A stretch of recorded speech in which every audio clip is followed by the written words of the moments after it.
देवेंद्र जी, हम फ्रीडम की बात कर रहे हैं, फाइनेंशियल फ्रीडम की, उस पर भी मैं आऊंगा, लेकिन क्योंकि पॉलिटिक्स बड़ी हॉट वेट हो रही है और बड़ा अच्छा सवाल पूछ रहे हैं उमेश जी।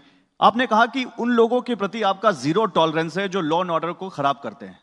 उन लोगों के प्रति कितना % टॉलरेंस है आपका जो औरंगजेब को बहुत ज्यादा यहाँ पर लाइमलाइट में रखते हैं, बड़ी तारीफ करते हैं उसकी और बड़ा उसको अच्छा बताते हैं?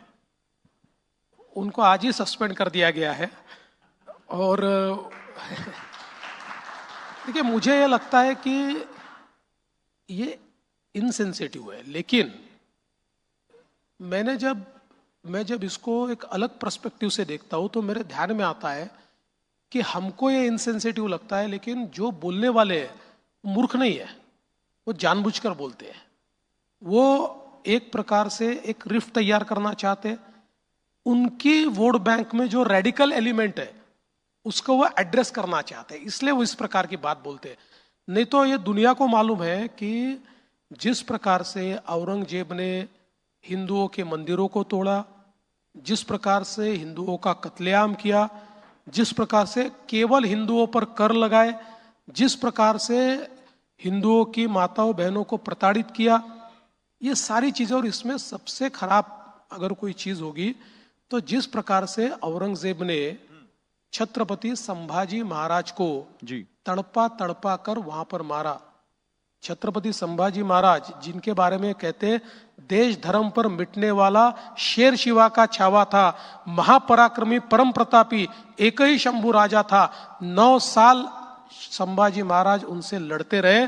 उस संभाजी महाराज को एक भी लड़ाई में परास्त नहीं कर पाए, धोखे से पकड़ा और उनको जिस प्रकार से मारा, जिस निर्ममता के साथ छत्रपति संभाजी महाराज की उन्होंने हत्या की जी। भारत के लिए और भारतीय मुसलमान के लिए भी औरंगजेब कभी हीरो नहीं हो सकता। आप मुझे बताइए, इस देश में एक परंपरा है, हमारे राजाओं की परंपरा देख लीजिए, समझ लीजिए प्रभु श्री राम है, उनको तो हम भगवान मानते हैं, या श्री कृष्ण मान लीजिए, या उसके बाद के भी हमारे राजा मान लीजिए, शिवाजी महाराज है, संभाजी महाराज है, इन सब के नाम लोग अपने बच्चों के रखते हैं जी। एक औरंगजेब नाम का आप लड़का दिखा दीजिए अभी, एक मुसलमानों का भी हीरो नहीं हो सकता औरंगजेब। आपको एक मुसलमानों में भी औरंगजेब नाम का आदमी नहीं मिलेगा।